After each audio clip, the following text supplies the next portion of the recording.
Pause, mais vraiment pause, parce que là, je suis plus là. Et là, mon cerveau, il est en train de vriller, et je pense que si vous seriez à ma place, est-ce que vous arriveriez à vivre comme ça, avec autant de gens, toute la journée, qui parlent, qui racontent leur histoire, et moi, je dis rien, j'encaisse parce qu'on me dit qu'il faut pas répondre, parce qu'il faut être au-dessus, parce que c'est plus classe d'être au-dessus. Ouais, c'est sûr, hein, c'est sûr, faut voir, vraiment, c'est sûr que c'est pas très classe, et que c'est vraiment être une merde pour parler comme ça.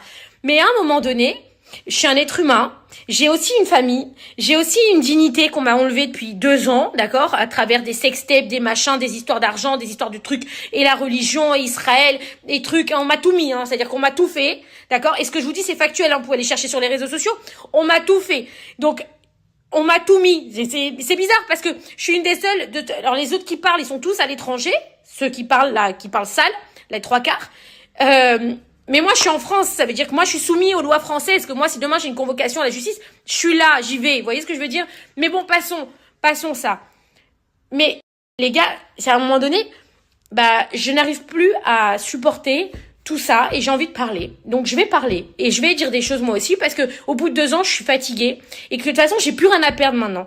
Parce qu'on m'a tellement sali, ils sont tellement déchaînés qu'à un moment donné, bah, j'ai plus rien à perdre. Ils ont tout mélangé. C'est parti dans tous les sens. C'est-à-dire que c'est parti sur t'es ma sœur, t'es ma mère pendant 6 ans. Du jour au lendemain, je suis la pomme pourrie, la poissarde, frère. Ce que vous voulez. Alors, un coup, je défends Israël, ça va pas. Donc, je suis une voleuse. Puis, un coup, je te dois de l'argent. Donc, je suis une voleuse. Puis, un coup, je suis manipulatrice. Puis, un coup, je suis ceci. Puis, je suis le diable en personne. Et puis, ça monte comme ça. Alors, excusez-moi. Mais à un moment donné, vous comprenez que mon cerveau à moi, il est en train de vriller et que je n'arrive plus à me contenir. Et que jamais de ma vie, j'attaquerai les gens qui m'ont respecté parce que j'estime que dans la vie, on a tous des hauts et des bas. J'en suis la preuve vivante. Et que c'est pas bien de cracher sur les gens qui sont par terre. Ça sert à rien, ça ramène rien de bon. Mais en fait, à un moment donné, je suis obligée de penser aussi à moi et à ce mal de ventre que j'ai tous les matins, tous les jours, que j'en ai ras le bol, en fait, que les gens se fassent plaisir pour se racheter une image, pour se délecter comme ça sur le malheur des gens. Ça fait cliquer, ça fait du buzz, etc. Mais en fait, je suis désolée, j'arrive à saturation et je n'ai jamais. Voilà, la dernière fois, je l'ai fait sur l'autre, là. Je sais même plus comment il s'appelle, celui des anges d'il y a 10 ans, là. Pareil, j'ai mis les messages que, j'ai dit, c'est trop. Non, mais c'est trop. C'est frère, mais t'es sérieux. Et maintenant, c'est Pélissard. Alors, je vais commencer par le début. Alors, Amandine Pélissard, à la base, c'est une personne que j'ai toujours bien aimée. C'est une fille que j'ai toujours kiffée. Bon. Elle-même m'écrivait, mais comment ces gens-là sont ingrats avec toi, nanana, bref, je m'en fous, c'est pas. Parce qu'à ce moment-là, on arrivait à la régler, on l'a payé, il n'y a pas de problème. Donc forcément, j'avais raison. Parce que quand il y a de l'argent, vous avez raison. Mais quand il n'y a plus d'argent pour alimenter, vous avez forcément tort. Vous êtes forcément une merde. Il y a beaucoup d'entrepreneurs qui vont se reconnaître dans ce que je dis. C'est comme ça, c'est l'humain. Bref. Donc Amandine m'adorait. Et je l'adorais. Et puis, un jour, Amandine... donc m'envoyer effectivement ses factures, je l'ai passé au règlement. Mon mari lui envoie un chèque d'une facture qu'elle nous fait donc pour ses prestations d'octobre. Elle nous envoie sa facture en novembre. Donc on n'est pas sur ce qu'elle raconte qu'on lui devait 3 mois. C'est pas vrai. Facture d'octobre, je vais vous montrer les dates. On lui envoie son chèque en novembre. J'ai sa facture, je vais vous la poster aussi. Non, parce que maintenant, je suis obligée de faire du factuel parce que j'en ai marre, en fait. J'en ai marre qu'on me fasse passer pour un diable. Je suis fatiguée. Comprenez-moi, mettez-vous à ma place. J'en ai ras le cul, excusez-moi du terme. J'en ai marre. Je peux plus supporter ces gens, je peux plus. Donc, maintenant, on y va factuel. Et si j'ai tort, j'ai tort, hein. Y a pas de problème. Moi, j'assume à 1000%, mais il y a des fois, j'ai pas tort, les gars. Donc, bref. Donc, elle nous envoie sa facture en octobre. On lui envoie son chèque en novembre. Elle m'appelle. Elle me dit, Maïeli, j'ai un problème, mon chèque est rejeté. Je dis, mais comment ça se fait que ton chèque est rejeté? Puisqu'on a les fonds sur le compte. Enfin, il n'y a pas de raison que ton chèque soit rejeté. S'il te plaît, fais-moi un virement.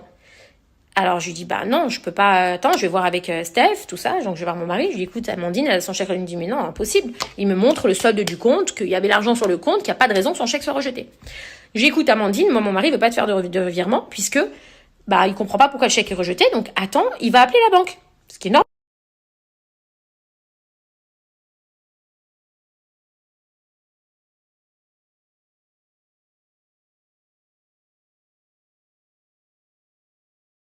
Et là, donc je raccroche, et quand elle comprend qu'on va appeler la banque, eh bien, elle m'écrit un long message.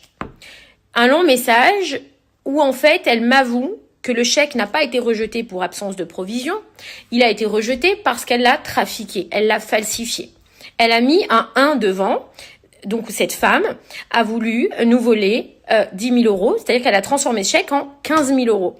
C'est-à-dire qu'en fait, elle l'avoue sur un message écrit que elle a des problèmes personnels, qu'elle s'en excuse, que ça ne se reproduira pas, que maintenant elle va arrêter donc de me demander des chèques, que maintenant genre on peut la payer par virement, comme ça moi elle peut plus nous trafiquer des chèques, il faut que je lui fasse confiance, que ça ne se reproduira plus, qu'elle va se défoncer au travail, parce qu'en fait ça faisait des mois, à chaque fois c'était une galère, parce qu'en fait elle faisait pas ses postes, parce qu'elle a des problèmes, elle avait des problèmes que malgré ce qu'elle continue à faire, malgré ce qu'elle fait là où elle me salit gratuitement, je ne dis même pas, parce que en fait je sais pas, je suis pas comme ça, et j'ai pas envie de...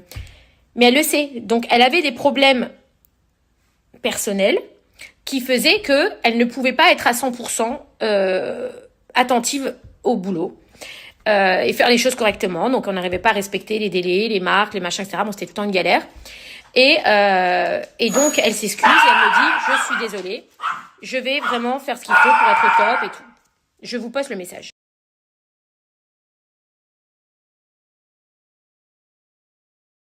Donc là, en fait, si vous voulez, je dis non, attends. Alors elle m'écrit, comme vous l'avez vu, voilà, je voulais acheter à manger à mes enfants. Alors je comprends que la vie est difficile, je comprends que la vie est compliquée. On parle pas de 1 500 euros comme beaucoup de gens qui gagnent en France et qui ont beaucoup d'enfants et que c'est difficile, et je l'entends. On parle quand même de sommes qui sont conséquentes. Ça justifie pas de trafiquer un chèque, parce qu'elle m'écrit, je voulais acheter à manger à mes enfants, mais 5 000 euros, ça suffit pour acheter. Bon bref, après peut-être pas, hein, je suis peut-être folle, hein, mais je me dis, c'est quoi ces explications? Enfin, c'est lunaire. 5 000 ou 15 000 pour acheter à manger. Enfin, il y a des gens aujourd'hui, ils galèrent vraiment avec 1 500 euros. Enfin, faut arrêter de trouver des excuses toujours là où il y en a pas. Enfin, je veux dire, il y a des gens, ils sont pires que nous, les gars. Enfin, je sais pas, nous, on a de la chance, tu vois. C'est une chance, oui. T'as une famille nombreuse et c'est difficile, et ça, je l'entends et je le comprends. Avec un salaire normal en France, c'est dur, mais avec les sommes qu'on gagne, nous, ou qu'on a pu gagner à un moment donné, la moindre des choses, c'est de pas se plaindre, de pas trafiquer des chèques, enfin bref. Mais pas juste parce qu'elle est peut-être mal dans sa peau, parce qu'elle a des soucis. Je veux même pas rentrer là-dedans, parce qu'en vrai, c'est pas le sujet, et vas-y, ça m'a fait plus de peine qu'autre chose, en fait. À ce moment-là, j'étais même, je sais pas, j'avais de la peine. Je me suis dit, franchement, ça fait de la peine. Voilà. Ça, à part me faire de la peine, c'est tout ce que ça m'a fait. J'étais même pas en colère contre elle. Et du coup, j'ai dit à mon mari, ne dépose pas plainte contre elle. Franchement, ça fait trop de la peine. Donc, je lui dis, Amandine, renvoie le chèque, s'il te plaît, à mon mari, il veut le récupérer, parce que c'est quand même une folie que t'as fait, c'est une dinguerie. Donc, renvoie le chèque, s'il te plaît, à mon mari. Moi, je fais en sorte qu'il... Donc, moi, je parle à mon mari pour lui dire, voilà, dépose pas plainte contre elle, etc. Ça se fait pas. De toute façon, le chèque, il a été rejeté parce que la banque, ils se sont rendus compte que c'était un chèque qui avait été falsifié. Donc, ne dépose pas plainte contre elle. Elle a des enfants, elle a déjà eu des problèmes. Vas-y, on a tous eu des problèmes. On sait ce que c'est la vie. C'est des fois difficile. On fait des conneries, tu vois, etc. Ok.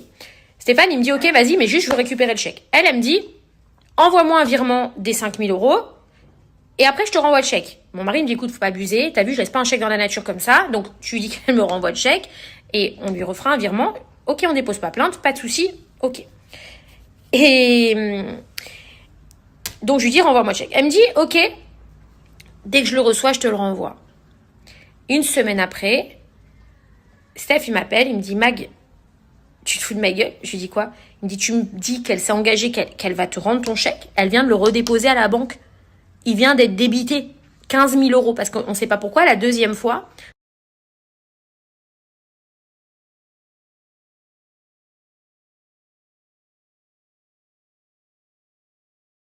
Peut-être la banque, à ce moment-là, elle a moins fait attention. Elle a encaissé le chèque il est passé. Donc le premier chèque qui avait été refusé à la banque, elle l'avait reçu chez elle. Et donc, elle l'a remis à la banque. Alors, je l'appelle, tu me cherches la merde, en fait. T'es folle, toi, mais t'es une malade. Je dis, mais Amandine, t'es complètement tarée. Oui, mais tu me devais... Non, mais Amandine... Mais tu me devais faire mon virement. Mais Amandine, je devais te faire un virement de 5 000 euros quand tu nous renvoies le chèque que t'as falsifié. T'es en train d'encaisser un chèque de 15 000 euros. Mais t'es folle. Et en plus, moi, j'arrive à le convaincre qu'il dépose pas plainte. Sauf qu'ils ont débité. Steph, donc, il appelle la banque. Et la banque lui écrit noir sur blanc. Et je vais vous le poster aussi. Pour faire opposition à ce chèque, vous devez déposer plainte. Sinon, on ne peut pas vous rendre les 15 000 euros. Je l'ai fait même appeler par mon avocate à l'époque pour essayer de lui faire comprendre parce que ça m'a arraché le cœur et vraiment, je vous jure, c'est ce que j'ai plus sain, de plus fort que... Je voulais pas que Steph il dépose plainte contre elle. Pourquoi? Parce que déjà, à la base, c'était une copine. Je l'aimais bien. On bossait ensemble. Elle a des enfants. Elle a une famille. Vas-y, flemme, tu vois. Et ça me faisait chier de faire ça, même si, en fait, de nous, elle en avait rien à foutre. Et c'est ce qu'il m'a expliqué moi. Il dit, mais tu te rends compte qu'elle semble... Tu me parles de pas déposer plainte, mais en fait, enfin, nous aussi, on a des enfants. Nous aussi, il y a une entreprise avec des employés, avec des charges, avec des impôts, avec tout ça. Mais il me dit, mais c'est pas possible, en fait. On a été gentils. On lui a dit juste, renvoie le chèque, on le récupère. Voilà. Ce qui est normal et ce que je pense que tout le monde aurait fait. Et après, oui, cette facture, elle est due, mais c'est pas 15 000 euros la facture, c'est 5. Donc, donc voilà. Et bref. Et il a été déposé plainte. Donc, de ce fait, il a pu faire opposition au chèque et on a été recrédité des 15 000 euros. La plainte est en cours. J'ai jamais voulu en parler sur les réseaux sociaux parce que moi, j'estime que laver son linge sale en public et surtout dans un cadre professionnel, ça se fait pas. Donc, j'ai gardé ça pour moi et mon mari aussi. On l'a pas sali, on n'a pas voulu l'humilier, on n'a pas voulu poster le message comme plein. Tout le monde aurait profité de cette situation pour faire du buzz, pour dire ouais, regardez ce qu'on a fait, nanana. Nous, on n'a pas voulu en parler parce que, en fait, je trouve que c'était humiliant pour elle de faire ça et que quand une personne elle est en bas et quand une personne elle va mal, parce que pour faire ça faut aller mal, et d'ailleurs elle me le dit noir sur blanc qu'elle va mal, et ça sert à rien de l'écraser et d'en rajouter une couche. Donc on l'a pas fait. Et en plus moi je suis dans une période où je me faisais lyncher, c'était en novembre 2022, mon cyberharcèlement a commencé en mai 2022. Donc je suis dans une phase en plus où j'étais pas bien, où ça n'allait pas, où on était vraiment pas bien du tout.